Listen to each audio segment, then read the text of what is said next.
Hi guys, welcome to M&E Made Simple. I'm your host, Coach Alexander. Welcome again, because today we're going to be looking at how to develop a monitoring and evaluation framework. If you're here for the very first time, please do not hesitate to subscribe to this channel because on a regular basis, I post updates on how M&E can be conducted. Mind you, I just want to let you know that I've been doing this for over 10 years now, and every person I have taught and worked with has come out very capacitated because I'm experienced in what I do. So now let's get straight into business. But before we go any further, there's something I just want to let you all of you know. In the month of August, we're going to be having a 4 weeks training.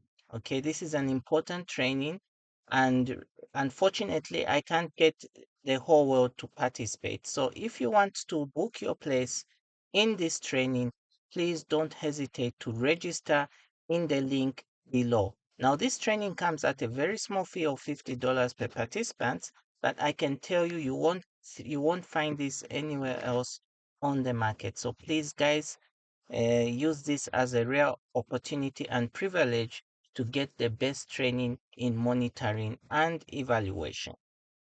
Okay, so let's talk about a topic. I know some of you have been on this channel for quite some time now, so you probably know a little bit about what I'm about to talk about. But we're talking about the year 2024.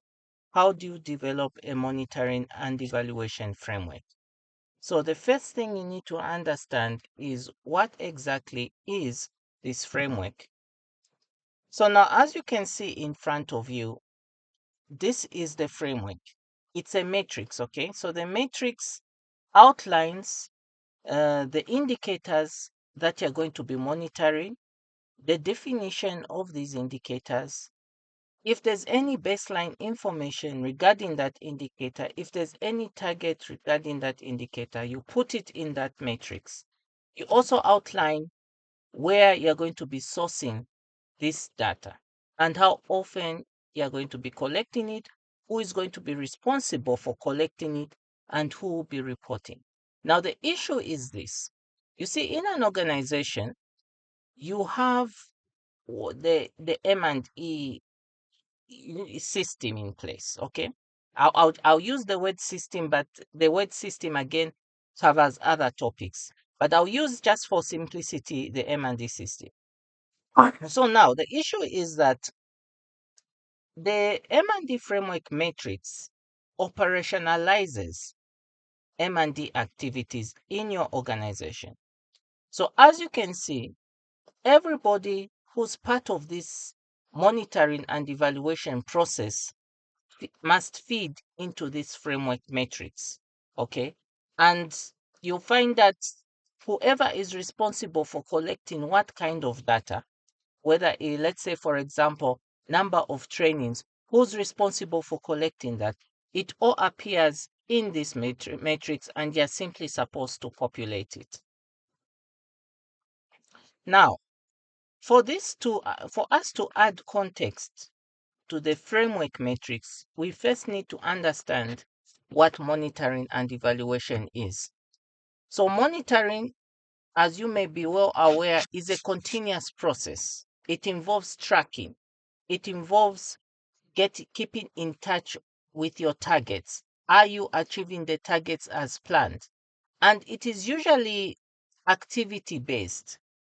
It can also be output based, because you see, this monitoring is done on a rigorous or regular frequency.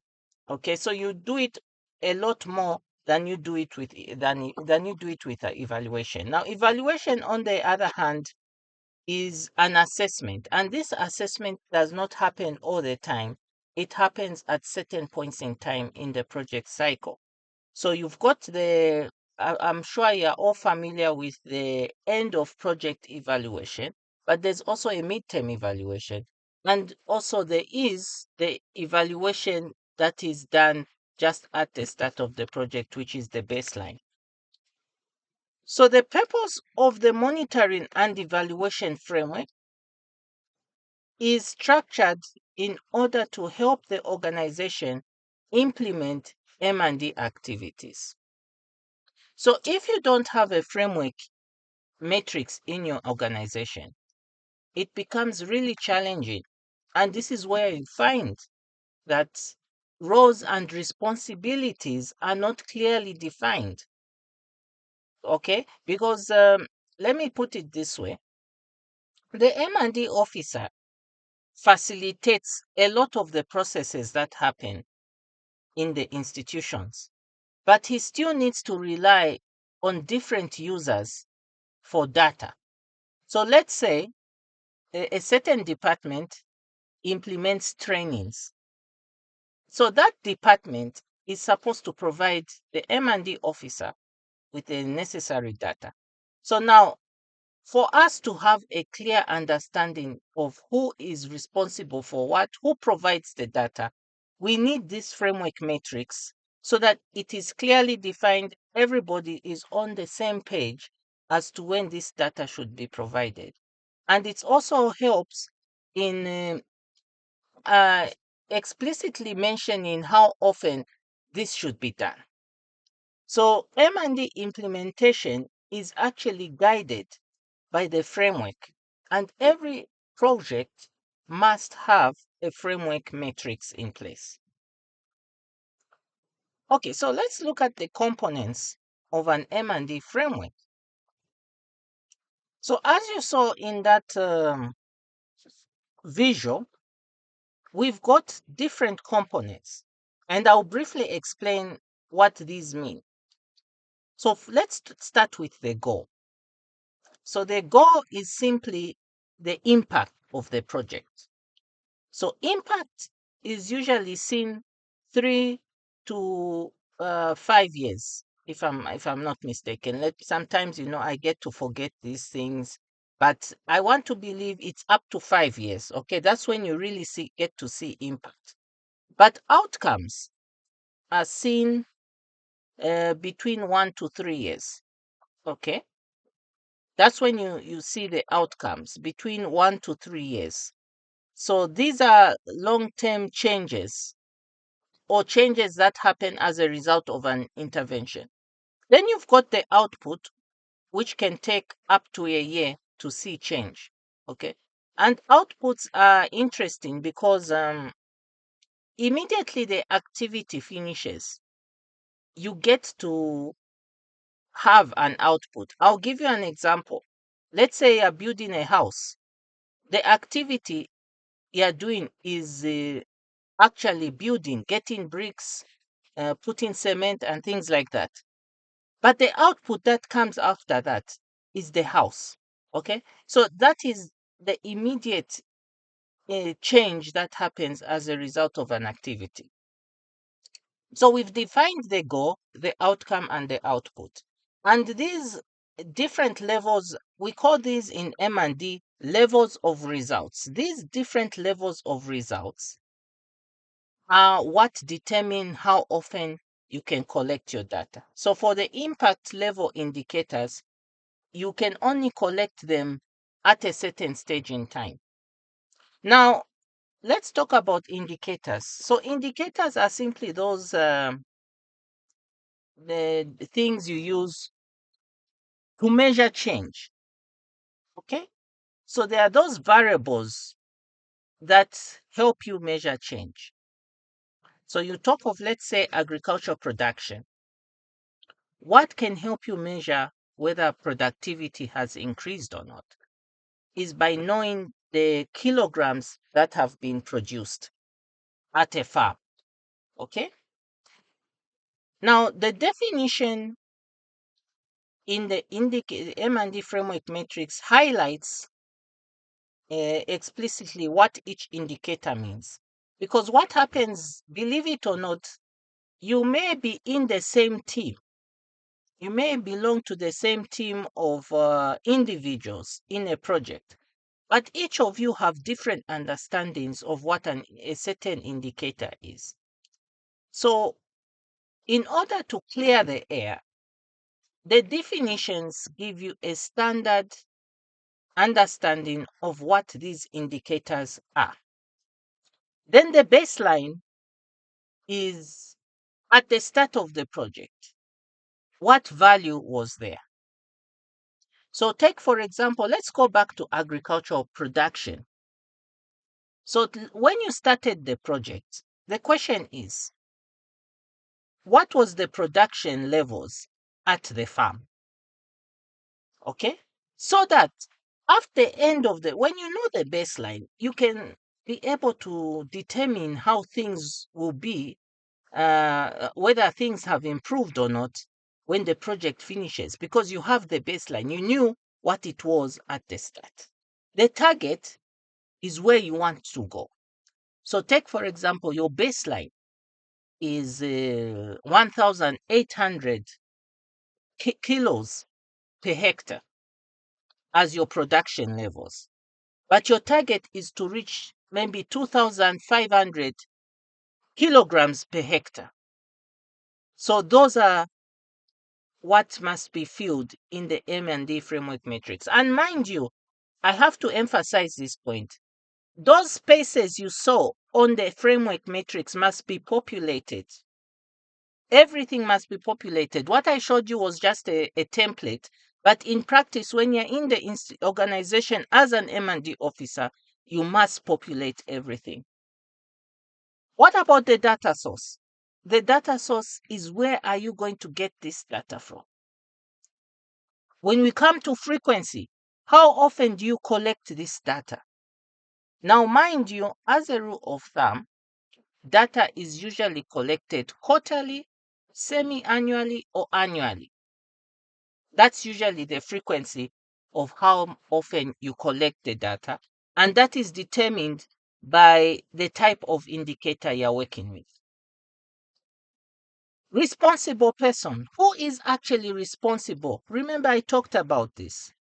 Certain departments have their responsibility when it comes to feeding into the framework matrix. Then finally, the reporting. Who compiles the report? And in most cases, it is the M&D officer. Now, let me talk about this because I know I'm very confident there are projects out there that don't even have an M&D framework in place. But let me talk about this. Why is it important to have it? Number one, it ensures accountability and transparency. The word accountability means taking responsibility or being held responsible for your actions. So take, for example, in your M&D framework, you've set a target that you want to achieve a certain result after 5 years. The accountability comes in because you've set that target. You are held responsible if you fall short of that target.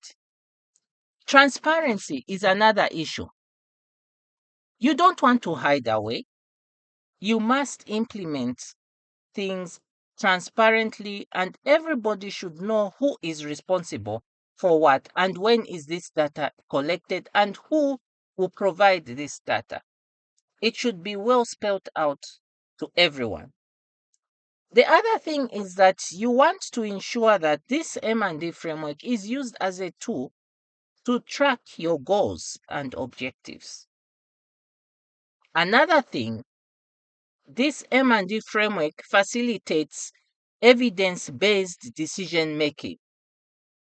One thing I must mention is that if you are seated in management and you make decisions without any evidence, I have to tell you this right now, you are letting your organization down. You must be able to make decisions based on data, based on a thorough analysis of what went wrong, how can you improve, what remedies can you make to do things better next time. But if you're just making decisions out of the blues, you're letting the institution down. And lastly, it improves project efficiency and effectiveness. So when you're developing a M&D framework, basically it's a very simple process. Why I say so is because at planning stage, when the project has already been approved, there's a log frame. After that, it becomes very simple to do. So at the planning stage, the objectives and outcomes have already been defined.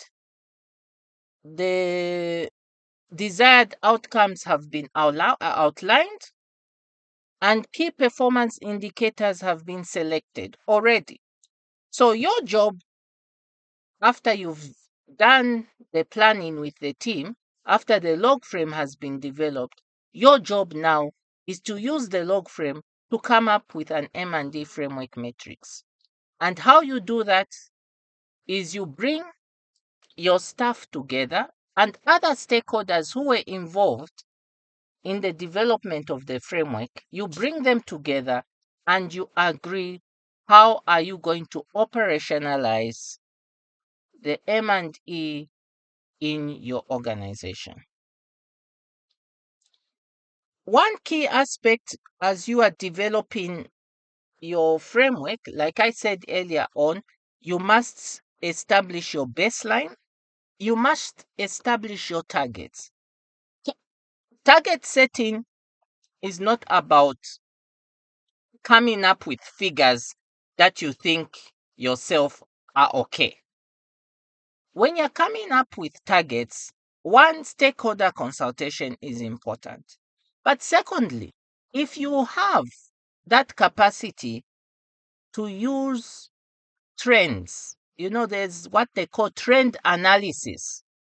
You can use trend analysis to forecast how things may be in the future. So setting realistic targets is important. And then another thing is to plan for data analysis, analyze collected data, and have reporting mechanisms in place. That is how you ensure that the M&E framework is operationalized.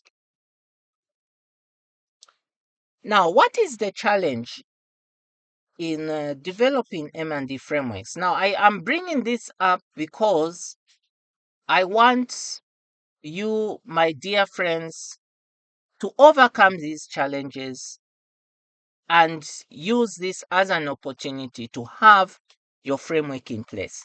So, one thing is the lack of resources. That always pops up, and I'm not going to talk about it. Financial resources are always an issue.